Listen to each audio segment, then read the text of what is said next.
आगे कहते हुए बताया कि कानों का कार्य कृष्ण के दिव्य कार्यों का श्रवण करके पूर्ण रूप से किया जा सकता है। उन्होंने आगे कहा कि सर के कार्य को पूर्ण रूप से उपयोग में तभी लाया जा सकता है जब वह भगवान एवं उनके प्रतिनिधि के सम्मुख झुकने के कार्य में संलग्न हो। यह बात कि श्री भगवान प्रत्येक जीवात्मा के हृदय में निवास करते हैं, एक तथ्य है।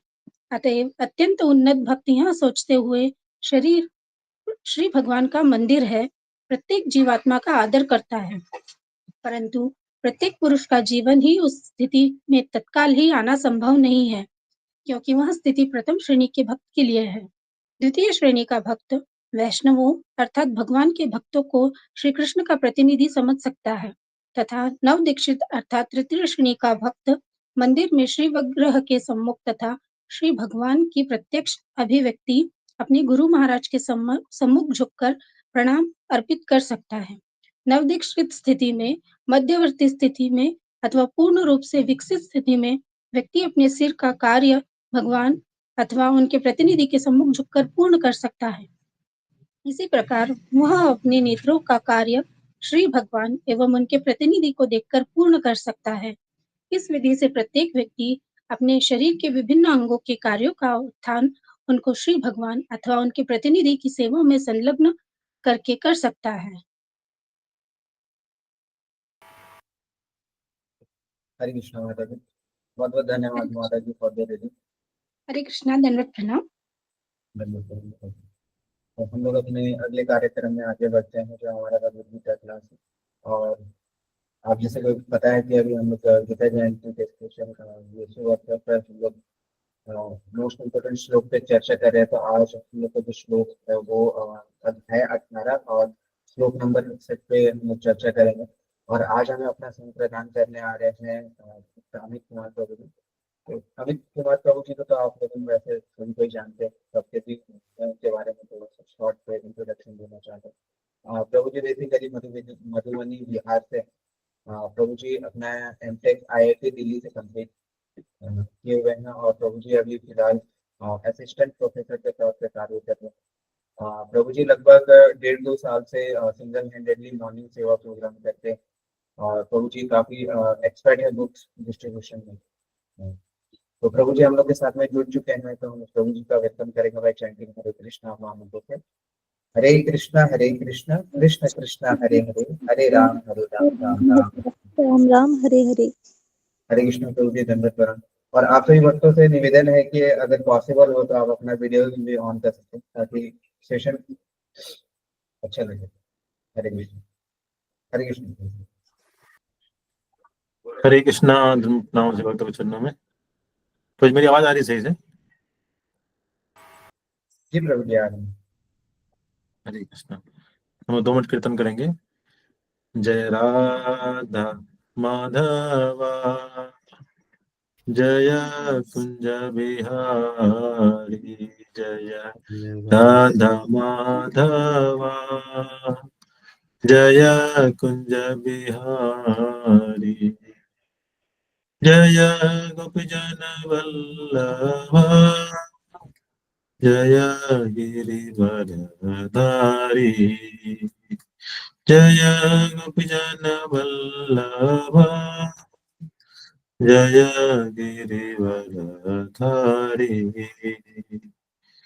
यशोदानंदन व्रज जन रंजन, यशोदानंदन व्रज जन रंजन, यमुना तीरा वनचारी, यमुना तीरा वनचारी। जय राधा माधवा जय कुंज बिहारी, जय गोपीजन वल्लभा जय गिरिवरधारी। यशोदानंदन व्रज जन रंजन, यमुना तीरा वनचारी। हरे कृष्णा कृष्णा कृष्णा हरे हरे, हरे राम राम राम हरे हरे, हरे कृष्णा कृष्णा कृष्ण हरे हरे, राम हरे राम राम हरे हरे, हरे कृष्णा कृष्ण कृष्ण हरे हरे, हरे राम राम राम हरे हरे, जय राधा पार्षदे राधा पार्षदे राधा पार्षदे श्री राधे, कृष्ण बलराम जय कृष्ण बलराम, जय गौरनिताय गौरनिताय श्री श्री गौरनिताय, जय सीताराम लक्ष्मण हनुमान, सीताराम लक्ष्मण हनुमान, जगन्नाथ बलदेवा सुभद्रा जय सुदर्शन, जय जय प्रभुपाद प्रभुपाद जय श्रील प्रभुपाद, जय जय गुरुदेव जय जय गुरुदेव, गुरु प्रभुपाद की जय, नाम संकीर्तन की जय, संवेद गौर भक्तवृंद की जय। हरे कृष्णा। तो स्वागत है आप सभी भक्तों का आज के इस संध्याकालीन भगवद गीता क्लास में, जो कि हम लोग गीता मैराथन के स्पेशल जो गीता मैराथन की क्लासेस हम लोग ले रहे हैं, उसमें जो आज का हमारा टॉपिक है वो क्या है, द सुप्रीम डायरेक्टर। हम सभी जो है अपने जीवन में किसी न किसी स्तर पर, किसी न किसी लेवल में हम लोग जो है अपने जीवन को डायरेक्ट करते हैं, करने का प्रयास करते हैं, लेकिन जो सुप्रीम डायरेक्टर है भगवान श्री कृष्ण है, तो वही हमारा टॉपिक है आज का, द सुप्रीम डायरेक्टर, है ना। तो चर्चा करेंगे। तो इसके संदर्भ में जो चर्चा करने के लिए हम लोग भगवद गीता के 18वें अध्याय के 61वें श्लोक के माध्यम से इसका चर्चा करेंगे। इस जो हमारा आज का जो डिस्कशन है उसका जो हेडिंग है उसमें जो है ये श्लोक पूरा फिट बैठता है, तो उसमें चर्चा करेंगे। तो हम श्लोक को हम लोग पहले उच्चारण करते हैं, साथ में आप लोग बोलिएगा। ईश्वर सर्वभूतानां ईश्वरः सर्वभूतानां हृदय से अर्जुन तिष्ठति, हृदये अर्जुन तिष्ठति, भ्रामयन् सर्वभूतानि भ्रामयन् सर्वभूतानि, यत्र आरूढानि मायया, यन्त्र आरूढानि माया।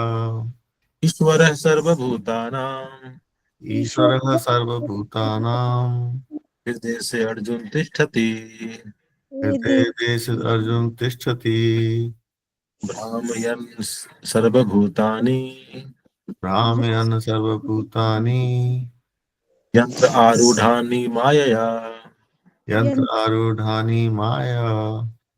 ईश्वरः सर्वभूतानां ईश्वरः सर्वभूतानां हृदय से अर्जुन तिष्ठति, हृदये अर्जुन तिष्ठति, भ्रामयन् सर्वभूतानि भ्रामयन् सर्वभूतानि, यंत्र आरूढ़ानि मायया।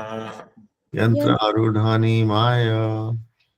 शब्दार्थ अनुवाद था तात्पर्य जय गुरु श्रील प्रभुपाद जी द्वारा, प्रभुपाद की जय। ईश्वर भगवान, ईश्वरः भगवान भगवान सर्वभूतानां समस्त जीवों के, सर्वभूतानां समस्त जीवों के, हृदय से हृदय में, हृदय से हृदय में, अर्जुन हे अर्जुन, अर्जुन हे अर्जुन तिष्ठति वास करता है, तिष्ठति वास करता है, भ्रामयन् भ्रमण करने के लिए बाध्य करता हुआ, भ्रामयन् भ्रमण करने के लिए बाध्य करता हुआ, है सर्वभूतानि समस्त जीवों को, सर्वभूतानि समस्त जीवों को, यंत्र यंत्र में यंत्र यंत्र में आरूढ़ानी सवार चढ़े हुए, आरूढ़ानी सवार चढ़े हुए, माया भौतिक शक्ति के वशीभूत होकर, माया भौतिक शक्ति के वशीभूत होकर। अनुवाद। हे अर्जुन, हे अर्जुन, परमेश्वर प्रत्येक जीव परमेश्वर प्रत्येक जीव के हृदय में स्थित है स्थित है और भौतिक शक्ति से निर्मित यंत्र में सवार की भांति बैठे समस्त जीवों को अपनी माया से घुमा रहे हैं।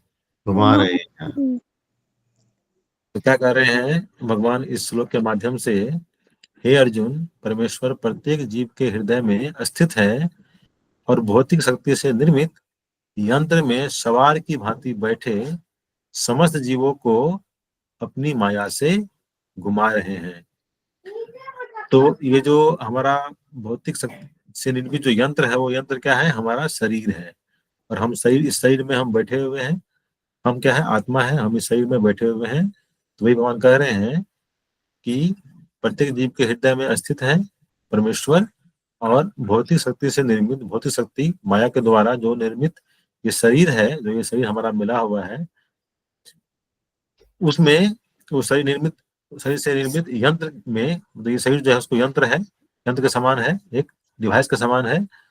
इसमें सवार की भांति है, मतलब हम जीव जो है सवार की भांति बैठे हुए हैं इसमें, और समस्त जीवों को अपनी माया से घुमा रहे हैं। और परमेश्वर भी इसके अंदर हैं और सारे जीव को क्या कर रहे हैं? माया से घुमा रहे हैं, है ना। इसको चर्चा करेंगे और इसका हम लोग तात्पर्य को पढ़ेंगे, उसको चर्चा भी करेंगे। और उससे पहले हम लोग मरासन कर लेते हैं। ओम अज्ञानतिमिरन्धस्य ज्ञानांजन शलाकया चक्षुरुन्मिलितं येन तस्मै श्री गुरुवे नमः। श्री चैतन्य मनोभीष्टं स्थापितं येन भूतले स्वयं रूपः कदा मह्यं ददाति स्वपदान्तिकं। वन्दे अहं श्रीगुरुं श्रीयुतपदकमलं श्रीगुरून् वैष्णवांश्च श्रीरूपं सागरजातं सगुणनाथं तं सजीवं साद्वैतं साधुतं प्रियं चैतं कृष्ण चैतन्यदेवं श्री राधा कृष्ण पादान श्री विशाखान्वितांश्च। हे कृष्ण करुणा सिंधु दीनबंधु जगत्पते गोपेश गोपिकांत राधा कांत नमस्तुते। तप्त कांचन गौरांगी राधे वृंदावनेश्वरी विश्वभानुष्टे देवी नमामि हरिप्रिये। ओम सकृतवैश्य कृपा सिंधु तत्तनं पावनेभ्यो वैष्णवेभ्यो नमो नमः। जय श्री कृष्ण चैतन्य प्रभु नित्यानंद श्री अद्वैत स्वामी गौर भक्तवृंद। हरे कृष्ण कृष्ण कृष्ण हरे हरे, हरे राम राम राम हरे हरे। नमो विष्णुपदाय कृष्णाय भूतले श्रीमते भक्तिवेदांत स्वामी इति नामने। नमस्ते साक्षात् देवे गौरवाणी प्रचारिणे विशेष शून्यवादी पाश्चात्य देश हरे।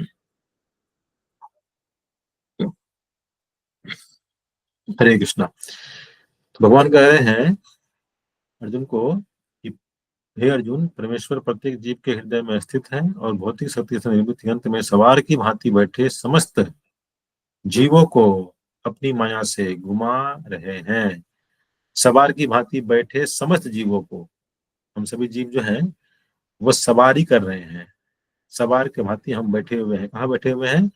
माया से निर्मित, भौतिक शक्ति माया देवी से निर्मित यंत्र में बैठे हुए हैं। और यंत्र जो है अभी हमारा मानव शरीर है। और अलग अलग जीवन में हम जो है अलग अलग शरीर में इस तरह से बैठ करके यात्रा हम लोग कर चुके हैं, है ना। तो यहाँ पर जो है तात्पर्य बाबा जी लिखते हैं, अर्जुन परम ज्ञाता न था और लड़ने या न लड़ने का उसका निर्णय उसके क्षुद्र विवेक तक सीमित था। तो ये हमारी स्थिति होती है कई बार जो है, हमें क्या करना चाहिए क्या नहीं करना चाहिए हम इसका समझने का प्रयास करते हैं और इसमें हम द्वंद्व में फंसते हैं। लेकिन जो भक्त होते हैं वो उसके द्वंद्व में नहीं फंसते हैं। वो देखते हैं कि शास्त्र क्या कहता है किसी भी चीज को करने के लिए, नहीं करने के लिए, किसी परिस्थिति में शास्त्र क्या कहता है, गुरु क्या कहते हैं, भक्त लोग क्या कहते हैं, उसके हिसाब से वो कार्य करता है, वो द्वंद्व में नहीं फंसता है। लेकिन चूंकि अर्जुन जो है यहाँ पर हम बद्ध जीव आत्माओं के रिप्रेजेंटेटिव की तरह यहाँ पे कार्य कर रहे हैं, इसलिए जो है यहाँ पे उनके बारे में कहा जा रहा है कि वो परम ज्ञान, वो जो है इस तरह से शुद्ध विवेक की तक सीमित था। भगवान कृष्ण ने उपदेश दिया कि जीवात्मा यानी व्यक्ति ही सर्वेसर्वा नहीं है। भगवान या स्वयं कृष्ण अंतर्यामी परमात्मा रूप में हृदय में स्थित होकर जीव को निर्देश देते हैं। तो जितना भी कार्य हम लोग करते हैं वो हम करते हैं अपने स्वभाव के अनुरूप। हमारा जैसा स्वभाव होता है उसके हिसाब से हम लोग कार्य करते हैं, और उस स्वभाव को, हमारे स्वभाव को जो चलाता है वो कौन चलाता है? भगवान की जो शक्ति है माया देवी वो चलाती है। और माया भी जो क्या है वो भगवान के कंट्रोल में है। मतलब हमारा जो कार्य है वो हमारे स्वभाव के अनुरूप होता है। हमारा स्वभाव जो है वो माया देवी के कंट्रोल में है, उनके उनके अंतर है। जिस तरह की हमारी पूर्व जन्म का हमारा कर्म रहा है उसके हिसाब से हमें वो शरीर देती है, वैसा हमारा स्वभाव रहता है, वैसा हमारे से वो कार्य करवाती है। और वो अल्टीमेटली क्या है? भगवान के निर्देशन में कार्य करती है माया देवी भी। तो जब हम भगवान को सरेंडर करते हैं, भगवान की भक्ति करते हैं, भगवान के पास हम जाते हैं, उनको अपना सर्वेश्वर मानते हैं, तब जो है हम माया देवी के जो भ्रम से है उससे बच पाते हैं। भगवान यहाँ पे कह रहे हैं, भगवान या स्वयं कृष्ण अंतर्यामी परमात्मा रूप में हृदय में स्थित होकर जीव को निर्देश देते हैं। जीव जो कोई कार्य करता है उसका निर्देश कौन देते हैं? भगवान स्वयं देते हैं। सही परिवर्तन होते ही जीव अपने विगत कर्मों को भूल जाता है, लेकिन परमात्मा जो भूत वर्तमान तथा भविष्य का ज्ञाता है उसके समस्त कार्यों का साक्षी रहता है। भगवान गीता में पहले भी कहते हैं कि अर्जुन कहते हैं कि अर्जुन, हमारे और तुम्हारे कई जन्म हो चुके हैं, हमें सभी जन्मों का याद है, लेकिन तुम्हें जो है उसका याद नहीं है। वही प्रभा जी यहाँ पे दोहरा रहे हैं कि परमात्मा भूत वर्तमान तथा भविष्य का ज्ञाता है, उनके समस्त कार्यों का साक्षी भी है और ज्ञाता भी है। अतः जीवों के सभी कार्यों का संचालन इसी परमात्मा द्वारा होता है, क्योंकि वह हमारे भूत भविष्य और वर्तमान को जान रहे होते हैं। जीव जितना योग होता है उतना ही पाता है, और उस भौतिक शरीर द्वारा वहन किया जाता है, जो परमात्मा के निर्देश में भौतिक शक्ति द्वारा उत्पन्न किया जाता है। यहाँ पे प्रभा जी फिर से स्पष्ट कर रहे हैं उसको कि जो हमारा शरीर है वह कौन देता है? परमात्मा के निर्देशन में। परमात्मा कौन है? भगवान स्वयं है, परमात्मा के रूप में बैठे हुए हैं। उनके निर्देशन में कौन करता है? भौतिक शक्ति द्वारा उत्पन्न होता है। जो ये भौतिक शक्ति है उसके द्वारा उत्पन्न होता है हमारा शरीर। जिस तरह के हमारे कर्म रहे हैं, जिस तरह का हमें जो है इस जीवन में कार्य करने को दिया गया है, उसके अनुरूप हमारा शरीर मिलता है। और यह पूरा डिपेंड करता है हमारे चेतना के ऊपर, हम किस तरह की चेतना बना करके हम रहे हैं पहले से। जो ही जीव को किसी विशेष प्रकार के शरीर में स्थापित कर दिया जाता है, वह शारीरिक अवस्था के अंतर्गत कार्य करना प्रारंभ कर देता है। वो जीव जो है जिस तरह शरीर मिलता है उस हिसाब से कार्य करता है, और शरीर मिलता है उनके पूर्व कर्मों के हिसाब से। प्रभुपाद जी आप उदाहरण दे रहे हैं कि अत्यधिक तेज मोटर कार में बैठा व्यक्ति कम तेज कार में बैठे व्यक्ति से अधिक तेज जाता है। भले ही जीव तो था उसको ऊपर कर दीजिएगा। भले ही जीव अर्थात चालक एक ही क्यों ना हो, मतलब कि एक ही कोई व्यक्ति है, वह अलग अलग मोटर कार में बैठे, कोई मोटर कार तेज चल रहा हो तो वह तेजी से पहुंचेगा, कोई धीमा चल रहा हो तो वह धीमे से पहुंचेगा। एक ही व्यक्ति है लेकिन वो अलग अलग गति से जा रहा है। क्यों जा रहा है? कि वो अलग अलग चीज में, अलग अलग यंत्र में वो सवार है। ये आप प्रभुपाद जी उदाहरण दे रहे हैं कि शारीरिक अवस्था के अंतर्गत कार्य करना प्रारंभ कर देता है। अत्यधिक तेज मोटर कार में बैठा व्यक्ति कम तेज कार में बैठे व्यक्ति से अधिक तेज जाता है, भले ही जीव अर्थात चालक एक ही क्यों ना हो। इसी प्रकार परमात्मा के आदेश से भौतिक प्रकृति एक विशेष प्रकार के जीव के लिए एक विशेष शरीर का निर्माण करती है। अगेन प्रभुपाद जी यहाँ पे स्पष्ट कर रहे हैं कि इसी प्रकार परमात्मा के आदेश से भौतिक प्रकृति है जिसकी जो माया देवी है के अंतर्गत में अंतर में आती है, अंतर्गत आता है। ये जो भौतिक प्रकृति है माया देवी है, वो क्या करती है? विशेष प्रकार के जीव के लिए विशेष प्रकार का निर्माण करती है, विशेष शरीर का निर्माण करती है, अलग अलग शरीर का निर्माण करती है हमारे विगत कर्मों के हिसाब से। हमारे जिस तरह का हमें जो है दिया गया है इसको यूं ही समझिए जिस तरह से हमें दंड दिया गया है उसके हिसाब से जो है हमें वो शरीर देती है, उसमें फिर हम लोग कार्य करते हैं। वो सारा क्या है, माया देवी के कंट्रोल में चलता है, जिससे वो अपनी पूर्व इच्छाओं के अनुसार कर्म कर सके। हमने जिस तरह की इच्छा रखी हुई है, जिस तरह की हमने चेतना बना रखी है अपनी, उसके हिसाब से हम कार्य कर सके। इसलिए उसके अनुरूप जो है हमें शरीर दिया जाता है भौतिक प्रकृति के द्वारा, माया देवी के द्वारा, ताकि हमारी जिसकी चेतना बनी रही थी, जिसे हमने इच्छा किया था, उसके अनुरूप जो है हमें वो चीज मिले। जीव स्वतंत्र नहीं होता। मनुष्य को यह नहीं सोचना चाहिए कि वह भगवान से स्वतंत्र है। व्यक्ति तो सदैव भगवान के नियंत्रण में रहता है, अतएव उसका कर्तव्य है कि वह शरणागत हो। और अगले श्लोक का यही आदेश है। भगवान अगले श्लोक में कहते भी हैं कि जीव को मेरे शरणागत होना चाहिए। तो इस जो ये जो श्लोक है आज का 18.61, जिसका हमने टॉपिक का हेडिंग रखा है द सुप्रीम डायरेक्टर।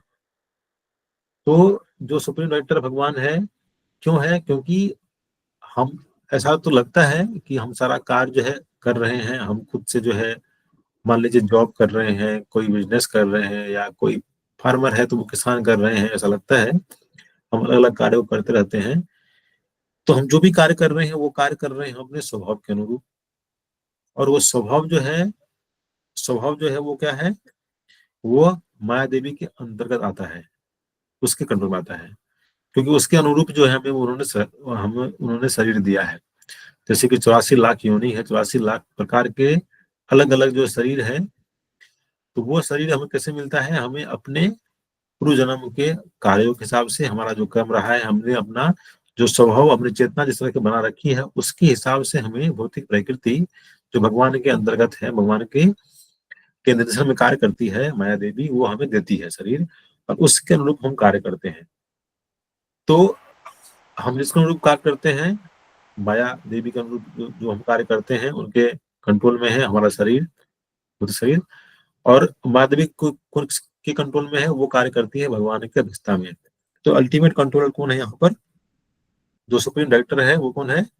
भगवान है। डायरेक्टर क्यों कहा गया है? क्योंकि वो सब चीज को डायरेक्ट करते हैं, सब चीज को वो संचालित करते हैं, सब चीज का वो निर्देशन करते हैं। अल्टीमेट जो है सारा कुछ जो है उन्हीं के अंतर्गत में है, उन्हीं के कंट्रोल में है। उनके हिसाब से ही कोई चीज कार्य करता है। सारा चीज जो है, भगवान कहते भी गीता में कि मया अध्यक्ष प्रकृति, मेरे अध्यक्षता में ही प्रकृति भी कार्य करती है। जितने भी ऋतु परिवर्तन होता है, सूरज का समय पे उगना, समय पर अस्त होना, जितना भी है, हवा का चलना, जो भी चीज दिख रहा है सारे भौतिक प्रकृति में, वो सब क्या है? भगवान की अध्यक्षता में कार्य कर रही है। भगवान उसके क्या है? सुप्रीम जो है कंट्रोलर है। इसलिए भगवान को सुप्रीम डायरेक्टर के रूप में कर सकते हैं। सबको वही डायरेक्ट करते हैं। लेकिन कभी ये नहीं समझना चाहिए कि जब सबको भगवान ही डायरेक्ट करते हैं, जो सबको भगवान ही संचालित करते हैं, तो फिर हम कोई कार्य करते हैं तो फिर उसका उसका जो है पाप या पुण्य जो हमें क्यों लगता है? तो वो हमें इसलिए लगता है क्योंकि उस तरह की इच्छा हमने की। सैंक्शन भगवान करते हैं, लेकिन इच्छा हमने की उसका, है ना? करने का मतलब, यदि मान लीजिए कि हम कोई इच्छा करते हैं और भगवान उसको पूरा नहीं करे या करने की व्यवस्था नहीं करे, तो भगवान गीता में कहते हैं कि भगवान जो है सबके लिए संभव है। मतलब सबके लिए उनका जो है भाव है एक जैसा है। तो हम यदि कोई भी इच्छा करेंगे तो भगवान उसको सैंक्शन करेंगे, वो हमें करने के हमें छूट देते हैं, आप कर सकते हैं। लेकिन हमें क्या चाहिए? हमें अपने इच्छा को, क्योंकि हम कई करोड़ों अरबों जन्मों से हम लोग यही कार्य करते आए, अपने इच्छा के अनुसार कार्य करते आए, भगवान से सुन रह करके हम लोग जीने का प्रयास करते रहे हम लोग। इसलिए जो है हम लोग अभी तक जो है इस बंधन में हम लोग फंसे हुए हैं। तो जब हमारा इतने चक्कर घूमने के बाद, 84 लाख अलग अलग योनि में घूमने के बाद जब हमें मानव शरीर मिलता है, तभी जो है यह संभव हो पाता है कि हम अपने जो स्वभाव को हम सुधार सके, अपने स्वभाव को जो है बदल सके, हम उसको कृष्ण भावनाभावित बना सके। जो है ये अवसर जो है केवल मानव शरीर में ही मिलता है, मानव को ही मिलता है। क्योंकि और भी कोई जो जीव है उससे हम ये जो है उसे हम ये अपेक्षा नहीं कर सकते हैं कि वो जो है अपने आप को समझे, हमारी स्थिति क्या है, जीव कौन है, भगवान कौन है, जीव का भगवान से क्या संबंध है, इस बात को वो समझने का प्रयास करे, सुने, उस पर मंथन करे, ये संभव उनके द्वारा नहीं है। या और भी जो विधि है, या कि हम नाम जप करें, हम भगवान का प्रसाद ग्रहण करें, हम जो भक्तों का संग करें, उनसे श्रवण करें, हम धाम यात्रा करें, तो ये अन्य योनि में संभव नहीं है। केवल मनुष्य शरीर में ही ये जो है ये संभव है। इसलिए मनुष्य शरीर, इसलिए कहा भी जाता है कि जो मनुष्य शरीर में ही हम जो है, ये जो है एग्जिट है, कि जो हम लोग भक्त बंधन में फंसे हुए हैं, पुनरपि जन्म पुनरपि मरणम पुनरपि जठरे संयम, जो हम करते हैं, जो हम ये बार बार जो है मृत्यु से पड़े हुए हैं, इसका एग्जिट क्या है? इसका एग्जिट जो है वो मानव शरीर ही है। मानव शरीर ही एक ऐसा साधन है, एक ऐसा शरीर है जहां पर हम भगवान को समझ करके, भगवान की भक्ति पूजा करके अपनी चेतना को शुद्ध कर सकते हैं, अपने स्वभाव को सुधार सकते हैं, और फिर जो है हम अपने नित्य स्वरूप में पहुंच सकते हैं। हम अपने गो बैक, हम मतलब बैक टू गॉड हेड हम लोग कर सकते हैं, भगवान के धाम को वापस, अपने घर को वापस हम लोग कर सकते हैं। यह अवसर जो है केवल मनुष्य शरीर में ही हमें जो है ये मिलता है। तो जब हम भक्ति करते हैं तो क्या होता है, हमारे हमारे अंदर यदि कुछ भी, हमारे अंदर जब हम भक्ति करते हैं, जब हम मनुष्य शरीर में आकर के हम भगवान के बारे में समझते हैं, क्योंकि भगवान सुप्रीम कंट्रोलर है, वही सबको कंट्रोल करते हैं, वो सुप्रीम डायरेक्टर है।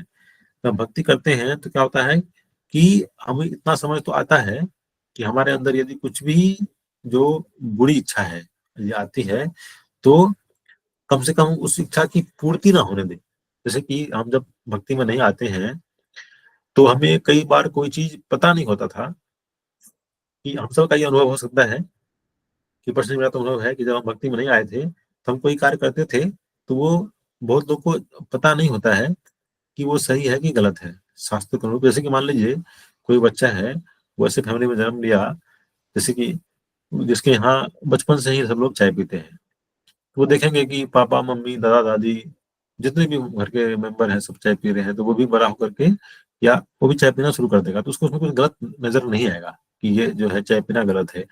ये मैं चाय का उदाहरण दे रहा हूँ, इसका उदाहरण हम और इससे भी ले सकते हैं। सपोज कि किसी फैमिली में बचपन से ही जो है सब लोग जो है वहां पर मांस भक्षण करते हैं वहां पर, तो उस बच्चे को यदि वो उसको इसमें कुछ बुराई नजर नहीं आएगा कि ये जो है गलत है, नहीं करना चाहिए, नहीं आएगा। लेकिन जब वो भक्तों के संग में आता है, भक्तों के संपर्क में आता है, शास्त्रों के संपर्क में आता है, तब उसे ज्ञान होता है कि नहीं, चाय पीना या मांस भक्षण करना या मदिरा पान करना जो हम बचपन से करते आए हैं, बाकी लोग करते आ रहे हैं, भले हमारे फैमिली मेंबर हो, हमारे माता पिता हो, लेकिन ये क्या है, गलत है, ये क्या है, बुरी आदत है। तो फिर उसको वो छोड़ने का प्रयास करता है ना। तो कहने का मतलब भक्ति में जब आ जाते हैं हम लोग, तो इतना ज्ञान तो हमें हो जाता है कि क्या सही है क्या गलत है। इसके साथ साथ हमें इतना मजबूत तो होना चाहिए कि यदि भक्ति करने के दौरान भी इस तरह की कोई बुरी इच्छा मन में आ जाए, सपोज कि चूंकि हमारे जो पुराने संस्कार रहे हैं, इस कारण से जो है बहुत तरह की हम बहुत अलग अलग जीवन में अलग अलग जो है हम लोग बहुत तरह के कार्य हम कर चुके हैं, और वो हमारे चेतना में बनी हुई है। तो हो सकता है कि भक्ति करने के दौरान भी हमारा कभी कभी वो इस तरह से इच्छा में आ जाए, तो हमें इतना मजबूत होना चाहिए कि हम उसकी इच्छा को पूर्ति ना होने दें। सपोज की भक्ति करने से पहले एग्जाम्पल के तौर पे हम बाहर मान लीजिए खा लिया करते थे, पता नहीं करते थे कि वो लहसुन प्याज उसमें है या नहीं है, या भगवान को ऑफर किया हुआ नहीं भी है तो खा लिए। कहीं पे गोलगप्पे मिल रहे हैं, समोसा मिल रहा है, चाट मिल रहा है, तो जाके वहां पे खा लिए। लेकिन यदि हम भक्ति में आते हैं और ये समझते हैं कि वो जो है नहीं खाना चाहिए, क्योंकि वो ऑफर नहीं किया हुआ है, लहसुन प्याज है, और किस चेतना से बनाया हुआ है वो भी पता नहीं है, वो हमारे भक्ति के अनुरूप नहीं है, तो हमें इतना स्ट्रांग तो होना चाहिए कि हम उसको, उस इच्छा की पूर्ति ना होने दें, है ना, उसको हम ना करें। तो इतनी शक्ति जो है हमें भक्ति में आने से प्राप्त हो जाती है। और चूंकि इसके लिए भी, सबके लिए सारा जितना भी कार्य है, हम लोग जो है साधारण भाषा में से कहते हैं ना कि उनकी इच्छा के बिना, भगवान की इच्छा के बिना एक पत्ता भी नहीं हिलता है। तो बात बिल्कुल सही है कि जो भी चीज होता है उनकी इच्छा से ही होता है। और जब हम लोग भक्ति में आते हैं तो प्रारंभ में हम लोग सब प्रश्न भी करते हैं, जब सब कुछ भगवान की इच्छा से ही होता है, तो फिर भगवान इतना गलत क्यों होने देते हैं? इतना क्राइम होता है, मर्डर होता है, या कुछ इस तरह से जो भी गलत कार्य होता है वो क्यों होने देते हैं भगवान? उसको नहीं होने दे भगवान, तो भगवान की इच्छा से है, उनके कंट्रोल में है, तो उनको रोक देना चाहिए, भगवान को नहीं होना चाहिए। तो भगवान जो है एक चीज जो हम लोग को दिए हुए हैं वो है फ्री विल। इच्छा हम कर सकते हैं कोई चीज का, और इच्छा करने के बाद जब हम करते हैं तो भगवान उसकी पूर्ति भी करते हैं। इसलिए उसका जो सारा जो है, उसका जो श्रेय हमारे ऊपर जाता है।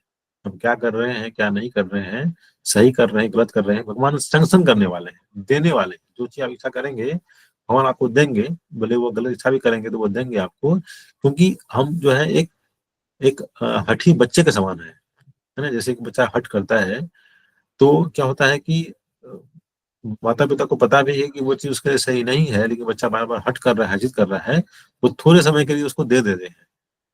लेकिन हमें भी उनको अपने कंट्रोल में रखते हैं, उनको अपने अंदर वॉच कर रहे हैं कि जैसे ही वो फिर उस चीज से वो घबराता है, डरता है, जैसे ही वो सरेंडर करता है, पुकारता है अपने माता पिता को, तो तुरंत आकर के माता पिताओं की रक्षा करते हैं। तो वही स्थिति हमारी है।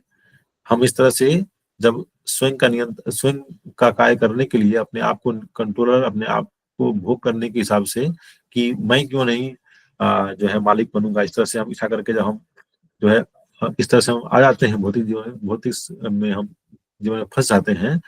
लेकिन भगवान हमेशा वेट करते रहते हैं, इंतजार करते रहते हैं। जैसे ही हम भगवान को पुकारते हैं, जैसे ही उनको हम याद करते हैं, जैसे ही उनके हम शरण में जाने का प्रयास करते हैं, तो तुरंत जो है वो हमारे आकर के रक्षा भी करते हैं, है ना।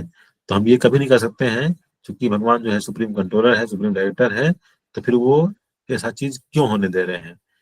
तो उसका सबका जो है, क्योंकि वो हम इस तरह से जो है अलग अलग जो है इच्छा हम पाले हुए हैं, अलग अलग जन्मों में अलग अलग जो है हम अपने जो है पूरे कई जन्मों से हम अलग अलग कार्य करते रहे, तो जिस कारण से हमारी चेतना बनी हुई है, उसी के अनुरूप जो है हम कार्य करते हैं।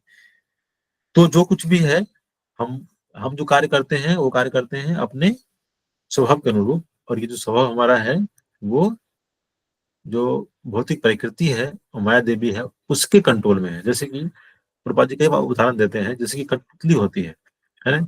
कठपुतली होता है तो वो क्या होता है, उसको पतले धागे से उसको बांध करके उसको कंट्रोल किया जाता है, उस तरह से चलाया जाता है उसको। लेकिन जो दूर से देखते हैं उनका लगता है कि खुद चल रहा है। तो बस जो है हम जो है वो उस कठपुतली के हिसाब से है, उसके अनुरूप हम लोग हैं। कंट्रोल जो है वो माया देवी करती है, उसके हिसाब से चल रहे हैं। और माया देवी भी किसके द्वारा कंट्रोल किया जाता है, भगवान के द्वारा कंट्रोल किया जाता है।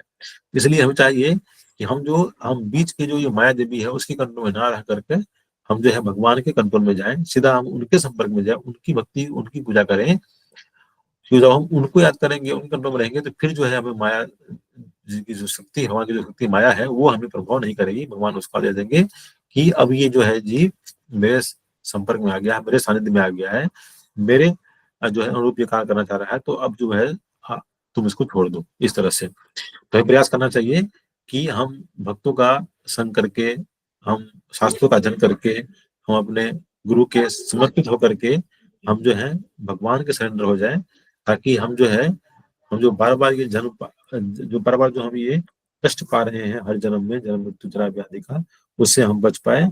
और भगवान जो कि सुप्रीम डायरेक्टर है, सुप्रीम कंट्रोलर है, हम उसके अधीन जाकर के हम कार्य करने का प्रयास करें। इसके लिए बहुत आवश्यक है कि हम जो है शास्त्रों से अपना संगति बढ़ाए, भक्तों से, और जो भक्त जन है जो इस चीज का पालन कर रहे हैं ऑलरेडी, उससे हम संगति बनाए। तो जितना भी चीज है उसके जो है सुप्रीम कंट्रोलर कौन है, भगवान है।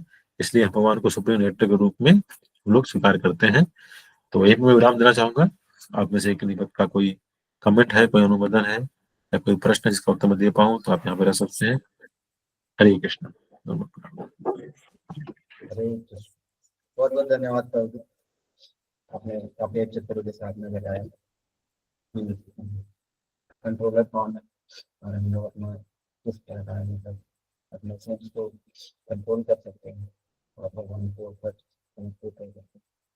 तो नीलू माता जी का प्रश्न, माता जी आप कुछ बताइए। प्रभु जी ऐसे कहते हैं कि God is the doer of everything, तो उसमें फिर ऐसे क्यों कहा जाता है कि एवरीथिंग इज अ चॉइस? साथ में जब वो ही करता धरता है तो हमारे पास चॉइस कैसे, मतलब वो थोड़ा कंफ्यूजन रहता है हमेशा। जी माता जी, भगवान हमें ना, हर जीव को भगवान जो है वो फ्री विल देते हैं। इसीलिए हम जिस जीवन में हम जाते हैं, नए जीवन में जब शरीर प्राप्त करते हैं, तो हमारे पुराना जो हमारा शरीर था उसके अनुरूप हमने जो कार्य का था हम लोग भूल जाते हैं, ताकि हम स्वतंत्र रूप से यहाँ पर जी सके। तो ये जो एक फ्री विल हमने भगवान दिया हुआ है, उसी का हम लोग क्या करते हैं, मिसयूज कर लेते हैं। क्योंकि हमारे भगवान ने दिया है कि हम जो भी इच्छा कर सकते हैं उनको संतन करते हैं, तो देने वाले भगवान ही है, संतन करने वाले वही हैं। तो दो, एक बच्चा जो होता है वो दो तरह से कार्य करता है। एक होता है कि एक जो माता पिता के इच्छा के अनुरूप कार्य करता है, वो बच्चा माता पिता को बहुत प्रिय होता है। तो एक बच्चा होता है जो माता पिता के इच्छा के अनुरूप कार्य नहीं करता है, अपने मन से करता है, मनमानी करता है। तो माता पिता उनको भी संरक्षण देते हैं, उनको भी सारा सुविधा देते हैं, सारा चीज देते हैं, संरक्षण करते हैं, लेकिन वो उतना प्रिय नहीं होता है। तो वही हमारी स्थिति है। क्योंकि हमको फ्री बिल मिला है और इस फ्री बिल का हम लोग मिसयूज कर रहे हैं, इसलिए जो है हम आकर के इस भौतिक बंधन में हम लोग फंसे हुए हैं। सैंक्शन करने वाले तो भगवान ही है, वो देने वाले हैं, वो सबसे सैंक्शन करते हैं, लेकिन इच्छा हमारी होती है ना माता जी। तो ये है, ये सब हम यहाँ पे समझ सकते हैं। पर भक्ति में आने के बाद भी अपने गलती तो हो सकती है। जी माता जी, गलती हो सकती है। कभी कभी तो बिना चाहे भी वो गलती हो जाती है, तो उसका फिर क्या करें? जैसे तो भक्ति, जैसे कि अभी हम ये प्रश्न कर रहे हैं कि हमसे गलती हो जाती है, लेकिन सोचिए भक्ति में जब हम नहीं आए थे तो हम प्रश्न करने की बात तो दूर थी, हमारे मन में ये आता भी नहीं था कि गलती हो गई मेरे से। अच्छा जी। अभी तो कम से कम ये आ रहा है कि हमारे हमसे गलती हो गई है, क्यों हो रही है, आगे चल के फिर ये क्या होगा, ये गलती हमसे नहीं होगी, हम नहीं करेंगे। ये धीरे धीरे हमारा प्यूरिफिकेशन हो रहा है, तो हम धीरे इसमें आगे बढ़ रहे हैं। क्योंकि जब भक्ति में नहीं आए थे, गलती करने के बाद हमें मालूम चलता भी नहीं था, और कोई बोल भी दे कि ऐसा नहीं करना चाहिए। सपोज की एग्जाम्पल लेता हूँ मैं, कि जैसे अब हमें पता है कि किसी का निंदा नहीं करना चाहिए, ना सुनना चाहिए। अब कहीं पे निंदा किसी का होता है तो हम वहां पे नहीं सुनते हैं, वहां से हम चले जाते हैं। पहले क्या था, हम आराम से सुन लेते थे, कुछ हम भी जोड़ के उसमें बोल देते थे, हाँ सही बोल रहे हो, बिल्कुल ऐसा है, हाँ वो ऐसा क्या, वो तो ऐसा नहीं, वो तो इतना करता है, ये भी करता है, तुम्हें नहीं पता है, वो तो ये भी किया था। अब क्या है, उससे हम बचते हैं, करने से बचते हैं, सुनने से बचते हैं। इतना हमें पता हो गया है। हाँ, हमारे जो पूर्व संस्कार है उस कारण से कभी कभी ऐसा हो जाता है, लेकिन हम उसको फिर रिग्रेट करते हैं। हमें पता होता है कि ऐसा क्यों हो गया मेरे से, हमें नहीं करना चाहिए। तो कम से कम इस तरह से हम आगे तो बढ़ रहे हैं, है ना जी। Next. तो धीरे धीरे प्यूरिफाई होते रहते हैं तो मन चेंज हो जाता है, चॉइसेस चेंज। बिल्कुल बिल्कुल माता जी, जिस तरह से जितने हम श्रद्धा से, जितने हम तत्परता से भगवान का नाम का जप करेंगे, भक्तों भक्तों के संपर्क में आएंगे, गीता का अध्ययन करेंगे, जितने हम स्ट्रांगली इसको करेंगे, उस स्तर से हम उतने फास्ट हमारा जो है प्यूरिफिकेशन होगा, और उससे हम बुरी तरह से बच पाएंगे। अभी जैसे एसोसिएशन इज इम्पोर्टेंट, यस तो माता जी। अगर नहीं पॉसिबल हो रहा है एसोसिएशन डिवोटीज के साथ, तो कितनी बार एसोसिएशन करना चाहिए? या ऐसे अभी जैसे ऑनलाइन हूँ तो ये दिस इज आल्सो एसोसिएशन, पर one yes two yes one माता जी, एसोसिएशन भी होना चाहिए। बिल्कुल होना चाहिए, प्रयास करना चाहिए कि जब भी मौका मिले, संडे संडे को या किसी फेस्टिवल पे, तो हम अपने नियरेस्ट मंदिर में जाएं, वहां से भक्तों के संपर्क में आए, वहां पे हम सेवा करें। तो ये हमें प्रयास करना चाहिए माता जी। ऑनलाइन ले रहे हैं तो ये भी एसोसिएशन है, इसका बेनिफिट लें। और जैसे ही मौका मिले हमको, वीकेंड में मिले, चाहे मंथ एंड में मिले, किसी फेस्टिवल में मिले, तो हमें वहां पर फिजिकली करना चाहिए जाकर के एसोसिएशन भक्तों का। मतलब दर्शन की सेवा किस तरीके से? दर्शन और सेवा दोनों माता जी, दर्शन भी कर सकते हैं और जाकर के मंदिर में सेवा भी कर सकते हैं।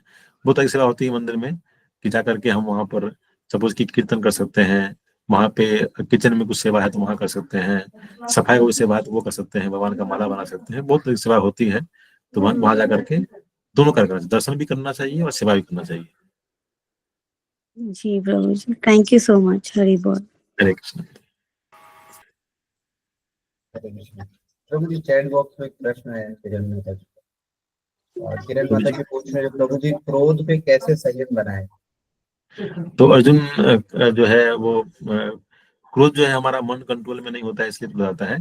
तो अर्जुन पूछते भी है, गीता में भाष्य करते भी है, क्या कहते हैं वहां पर, कि मैं वायु को वश में करने का सोच सकता हूँ, लेकिन मन हमारे वश में नहीं है। क्रोध हमें से हो जाता है कभी कभी, उसके लिए क्या है, अभ्यास करना पड़ेगा हमें बार बार, है ना। कि जब भी, पहली चीज तो जब भी ऐसा कोई चीज हमारे सामने आता है तो उससे हम बच कर रहें, उस चीज को हम सामने ना आने दे, प्रकट ना होने दे। फिर भी आ जाता है, उससे हो जाता है, तो हम एटलीस्ट वहां पर हम शांत रहे, है ना।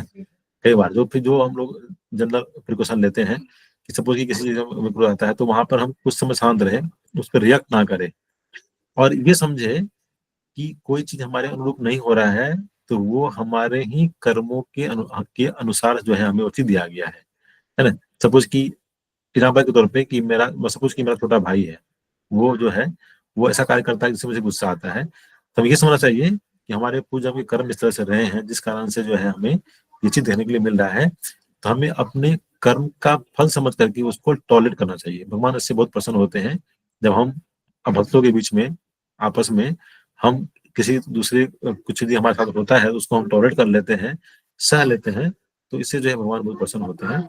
इस तरह से कुछ हम प्रयास कर सकते हैं कि ये समझ करके कि हमारे पूर्व जन्म के ही ये चीज है, और यदि इस तरह की परिस्थिति आ भी रहा है तो हमारा जो है वो कर्म कट रहा है, इस तरह से हमें उसको हम समझ सकते हैं, तो इससे हमें लाभ मिल सकता है। हरे कृष्ण।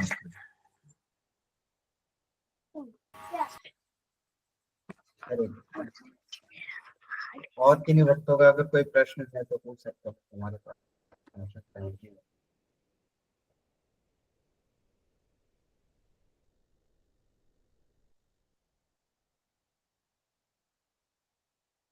प्रभु जी आई थिंक और कोई प्रश्न नहीं है।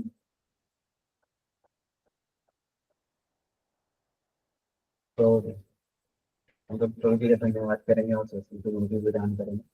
तो प्रभु जी का धन्यवाद करेंगे भाई चैंटिंग हरे कृष्णा महामंत्र से। हरे कृष्णा कृष्णा कृष्ण कृष्ण कृष्ण हरे हरे हरे राम हरे हरे राम हरे राम राम राम हरे हरे। कृष्ण प्रभु जी धन्यवाद प्रणाम। हरे कृष्णा धर्म प्रणाम से भक्त चरण। हरे कृष्ण। आप सभी भक्तों को बहुत बहुत धन्यवाद कि आपको जाना इस सर्विस सेक्शन में आके आप श्रवण करते हैं भगवद गीता का। तो आपका अनुरोध रहेगा कि आपके साथ साथ में अपने परिवार और फ्रेंड्स को भी साथ में जोड़े ताकि वो भी कृष्ण भावना से जुड़ सके। तो हम लोग यहीं के सेशन को विराम करेंगे। जगत गुरु सदा प्रभुपाद की जय। समेत गौर भक्त सिंधु की जय। जय गौर प्रवनंदे हरि हरि बोल। हरे कृष्णा धन्यवाद प्रणाम सभी भक्तों को।